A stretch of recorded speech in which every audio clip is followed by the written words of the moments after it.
جس بہن سے میں نے ماں کے جنازے پر وعدہ کیا تھا کہ میں اسے کبھی اکیلا نہیں چھوڑوں گا، میں خود برسوں تک اس کی خبر نہ لے سکا۔ میری بہن مدد مانگنے میرے گھر آتی رہی اور میری بیوی اسے دروازے سے واپس لوٹاتی رہی۔ مجھے اس بات کا علم 5 سال بعد ہوا۔ اس دن مجھے معلوم ہوا کہ میری بیوی نے صرف مجھ سے جھوٹ نہیں بولا، بلکہ اس نے میری بہن سے اس کا بھائی بھی چھین لیا تھا۔ بسم اللہ الرحمن الرحیم۔ السلام علیکم ایوری ون۔ ایک نئے دن اور ایک نئے ولاگ کا آغاز کرنے جا رہے ہیں۔ بہن بھائی کا رشتہ ایک بڑا ہی خوبصورت رشتہ ہوتا ہے، لیکن آج آپ کے ساتھ میں ایک ایسے ہی بہن بھائی کی کہانی شیئر کرنے جا رہی ہوں جس کا بھائی کا یہ کہنا ہے کہ اگر آپ کی بہن طلاق یافتہ ہے، آپ کی بہن بیوہ ہے یا آپ کی بہن بے آسرا ہو چکی ہے تو کبھی بھی اسے اپنے گھر میں مت رہنے دیں، اسے اپنے گھر میں کبھی بھی اکیلا مت چھوڑیں، کیونکہ اس بھائی نے نا اپنی ماں کے جنازے پر اپنی بہن کے سر پر ہاتھ رکھ کر یہ قسم کھائی تھی، یہ وعدہ کیا تھا کہ وہ اسے دنیا میں کبھی بھی اکیلا نہیں چھوڑے گا، وہ بے آسرا نہیں ہے، وہ اپنی بہن کے لیے ماں باپ دونوں کا کردار نبھائے گا، لیکن اس سے اپنا یہ رول پلے کرنے میں، اپنی یہ ذمہ داری نبھانے میں نا تھوڑی سی کوتاہی ہو گئی۔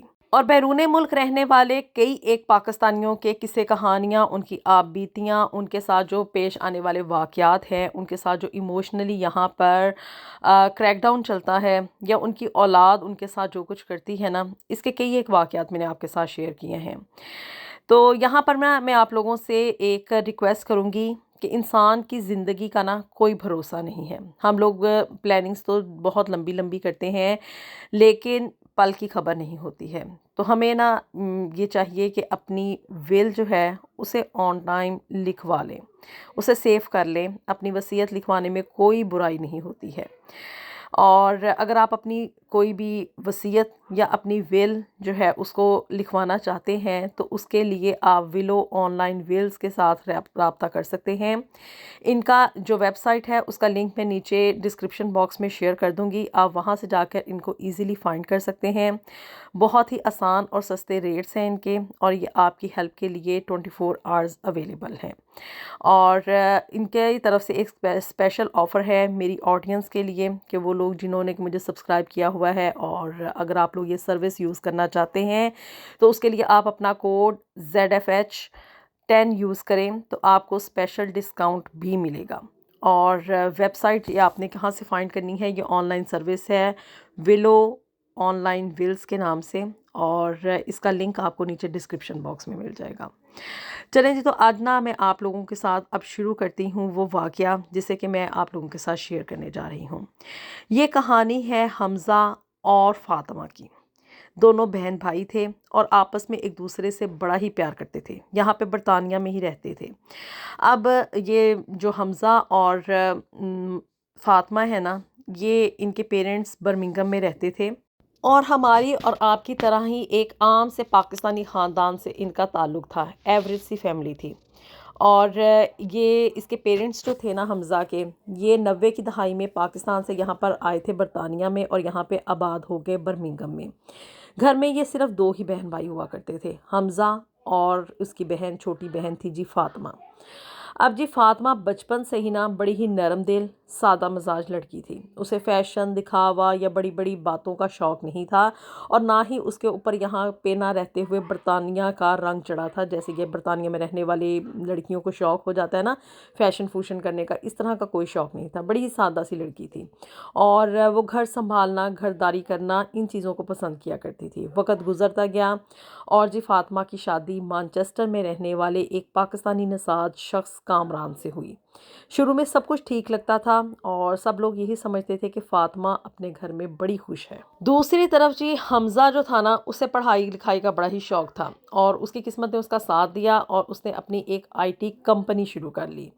چند سالوں تک وہ کاروبار بہت ہی اچھا جو تھا نا وہ نکل پڑا، اور اس دوران جو تھا نا اس کے حمزہ کے فادر کی ڈیتھ ہو گئی، اور پھر کچھ عرصے کے بعد اس کی والدہ بھی اس دنیا سے رخصت ہو گئی۔ اب جی والدہ کے جنازے پہ نا حمزہ نے فاطمہ کے سر پر ہاتھ رکھ کر یہ کہا تھا کہ آج سے میں صرف تمہارا بھائی نہیں، تمہارا سہارا بھی ہوں، زندگی میں جو بھی ہو کبھی خود کو اکیلا مت سمجھنا۔ والدین کے اس دنیا سے جانے کا غم تو بہت بڑا ہوتا ہے، اور والدہ کے جنازے پہ نا بھائی کے منہ سے یہ الفاظ سن کر فاطمہ رو پڑی اور بولی تھی کہ بھائی مجھے آپ پر پورا بھروسہ ہے۔ اب جی یہ وقت اسی طرح سے گزرتا گیا اور جی حمزہ نے بھی اپنی شادی کر لی، اور اس کی شادی ہوئی جی سعدیہ نامی ایک لڑکی سے، جو کہ پڑھی لکھی، خوبصورت اور بظاہر بہت ہی سمجھدار عورت محسوس ہوتی تھی۔ اور حمزہ جو تھا نا وہ سعدیہ سے بہت محبت کرتا تھا، پسند کی شادی تھی نا۔ اب جی شادی کے بعد زندگی اچھی بھلی گزرنے لگی، اور کاروبار کی وجہ سے نا اب حمزہ کو ڈفرینٹ کنٹریز کا جو تھا نا وہ ٹریول کرنا پڑتا تھا اسے۔ کبھی وہ امریکہ، دبئی، یورپ، یہاں کے نا اس کو دورے کرنے پڑتے تھے، کئی کئی مہینے یہ گھر سے باہر رہتا تھا، مگر یہ ہر مہینے گھر کے اخراجات کے علاوہ اپنی بہن فاطمہ کے لیے اچھی خاصی رقم اپنی بیوی سعدیہ کے اکاؤنٹ میں بھیجتا تھا، اور کہتا تھا کہ یہ فاطمہ کے لیے ہے، خاص طور پہ کہتا تھا کہ یہ میری بہن فاطمہ کو میری طرف سے بھیج دینا، اور اسے کبھی کسی چیز کی نا کوئی کمی نہیں ہونی چاہیے۔ اور سعدیہ ہمیشہ آگے سے مسکرا کر یہی جواب دیتی تھی کہ آپ فکر نہ کریں، وہ جس طرح سے آپ کی بہن ہے اس سے بڑھ کر وہ میری بہن ہے۔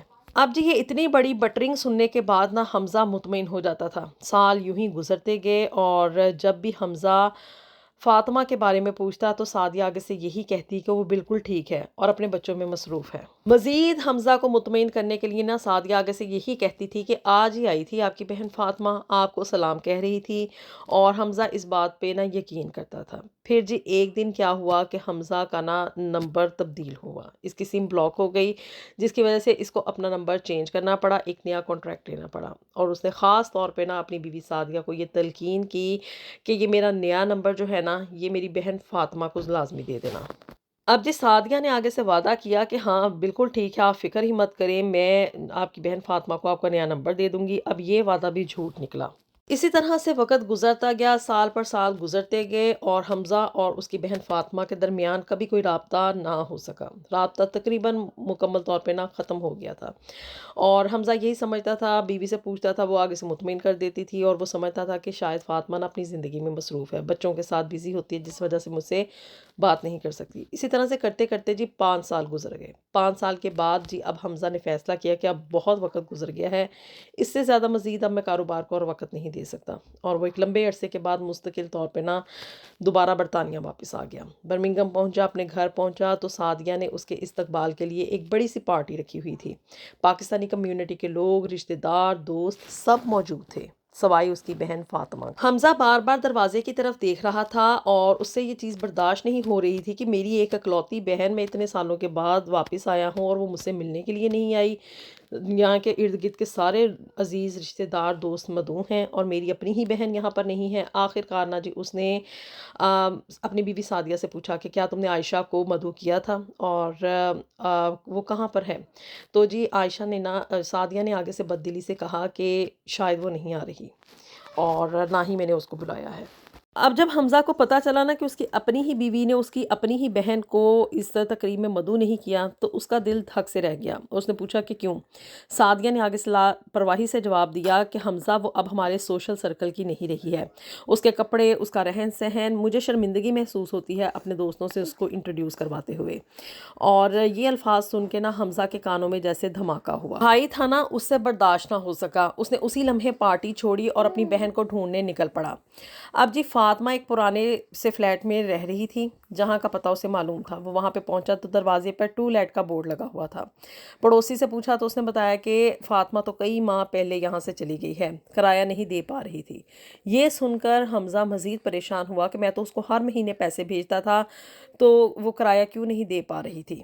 اب جی حمزہ نا پوری رات برمنگھم اور اس کے گرد و نواح میں اپنی بہن کو تلاش کرتا رہا، اور رات کا وقت تھا، ہلکی ہلکی بارش ہو رہی تھی، اور اس نے نا شہر کے ایک فوڈ بینک کے باہر ایک عورت کو کھڑا دیکھا۔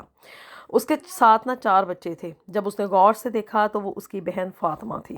یہ سارا نظارہ دیکھ کے نا حمزہ کی آنکھوں کے سامنے اندھیرا چھا گیا۔ وہ بچوں کے لیے کھانے کا پارسل لینے کے لیے قطار میں کھڑی تھی، اور اس کے کپڑے پرانے تھے، چہرہ بھی کمزور تھا، اور آنکھوں میں تھکن سی نظر آ رہی تھی۔ وہ بھاگتا ہوا اپنی بہن فاطمہ کے پاس پہنچا اور کہا کہ فاطمہ۔ اب جی حمزہ کو دیکھتے ہی نا فاطمہ کی آنکھوں سے آنسو بہنے لگے۔ اس نے کہا کہ بھائی آپ، اور اس کے سامنے وہ بھائی جو تھا نا وہ کھڑا کانپ رہا تھا کہ یہ کیا ہو گیا تمہارے ساتھ؟ اس نے روتے ہوا کہا کہ میں نے بہت کوشش کی آپ تک پہنچنے کی، بھابھی کہتی نہیں کہ آپ مصروف ہیں، آپ کا نمبر بھی نہیں مل رہا تھا، اور میں نے جب بھابھی سے آپ کا نمبر مانگا تو اس نے کبھی مجھے آپ کا نمبر دیا ہی نہیں۔ اب جی اس لمحے نا حمزہ کو احساس ہوا کہ اس نے اپنی زندگی کی سب سے بڑی غلطی کی تھی۔ اس نے پیسہ تو بھیجا تھا مگر وقت نہیں دیا تھا، خبرگیری نہیں کی تھی، اپنی ذمہ داری نہیں پوری نبھائی، اور اس نے فوری طور پر فاطمہ اور بچوں کو نا لے کر وہ گھر آ گیا۔ اس رات حمزہ کو ایک اور حقیقت معلوم ہوئی کہ اس کی بہن فاطمہ کا شوہر کامران کار ایکسیڈنٹ میں اچانک سے اس کی ڈیتھ ہو گئی تھی، اور اس کے بعد سے فاطمہ کئی سالوں سے تنہا اپنے بچوں کی پرورش کرتی رہی۔ کبھی اس نے صفائی کا کام کیا، کبھی کپڑوں کی سلائی کی، کبھی فوڈ بینک کے سہارے دن گزارے، جبکہ حمزہ یہ سمجھتا رہا کہ سب خیریت ہے۔ گھر پہنچ کر حمزہ نے اپنی بیوی سعدیہ سے حساب مانگا کہ جو رقم میں تمہیں فاطمہ کے لیے بھیجتا تھا وہ تو کبھی فاطمہ تک پہنچی ہی نہیں۔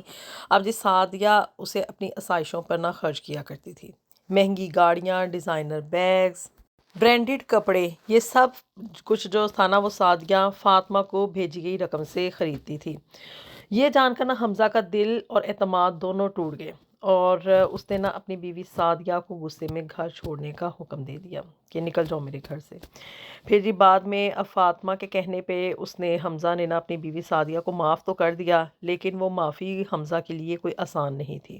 اس کے بعد حمزہ نے یہ فیصلہ کیا کہ اب وہ اپنی بہن فاطمہ کو اکیلے پیچھے چھوڑ کر ہرگز نہیں جائے گا۔ اس نے اپنا کاروبار یہیں پہ برطانیہ میں منتقل کر لیا۔ وقت گزرتا گیا اور فاطمہ کے بچے اچھے اسکولوں میں جانے لگے۔ اس کے چہرے پر دوبارہ سے مسکراہٹ لوٹ آئی، اور ایک شام یہ سب لوگ باغ میں بیٹھے تھے۔ بارش کے بعد دھوپ نکلی ہوئی تھی، بچے کھیل رہے تھے، فاطمہ ہنس رہی تھی۔ حمزہ نے آسمان کی طرف دیکھا اور دل میں ایک بات محسوس کی کہ رشتوں کو صرف پیسے کی ضرورت نہیں ہوتی، رشتوں کو وقت چاہیے، توجہ چاہیے، خبرگیری چاہیے۔ اگر آپ کسی اپنے کی مدد کرنا چاہتے ہیں تو صرف رقم بھیج دینا کافی نہیں ہوتا۔ کبھی کبھی ایک فون کال، ایک ملاقات، ایک سوال کہ تم واقعی میں ٹھیک ہو، کسی کی پوری زندگی بچا سکتا ہے۔ اور اگر آپ کی بہن زندہ ہے تو اس کی خبر لیتے رہیں، کیونکہ والدین کے بعد اکثر بہن اپنے بھائیوں کو ہی اپنا سب سے مضبوط سہارا سمجھتی ہے، اور جب سہارا غافل ہو جائے تو دنیا بہت بے رحم ہو جاتی ہے۔ کیا حمزہ کا یہ فیصلہ بالکل درست تھا کہ اس نے اپنی باقی کی زندگی اپنی بہن کی خبرگیری رکھنے کے لیے، اس کی زندگی آسان بنانے کے لیے اس نے اپنے کاروبار کو مزید وسعت نہیں دی؟ اور کیا حمزہ کا یہ فیصلہ درست تھا کہ اس نے اپنی بہن کو اس طرح سے بے در کرنے کی وجہ سے اپنی بیوی سعدیہ کو گھر سے نکل جانے کا کہہ دیا تھا؟ کیا میاں بیوی کا رشتہ اتنا ہی کمزور ہوتا ہے کہ بہن بھائی کی وجہ سے یا کسی اور رشتے کی وجہ سے اس کو فوری طور پر ختم کر دینا چاہیے، یا کہ واقعی میں حمزہ کی بیوی سعدیہ یہ سب کچھ ڈیزرو کرتی تھی؟ اللہ تعالیٰ ہم سب کے لیے دنیا اور آخرت میں ڈھیر و ڈھیر آسانیاں پیدا فرمائے، اور اللہ تعالیٰ ہم سب کے خونی رشتوں کو آپس میں پیار اور محبت سے رہنے کی توفیق عطا فرمائے۔ ملیں گے آپ سے نیکسٹ ویڈیو میں with something new and something very interesting. Until then, اللہ حافظ۔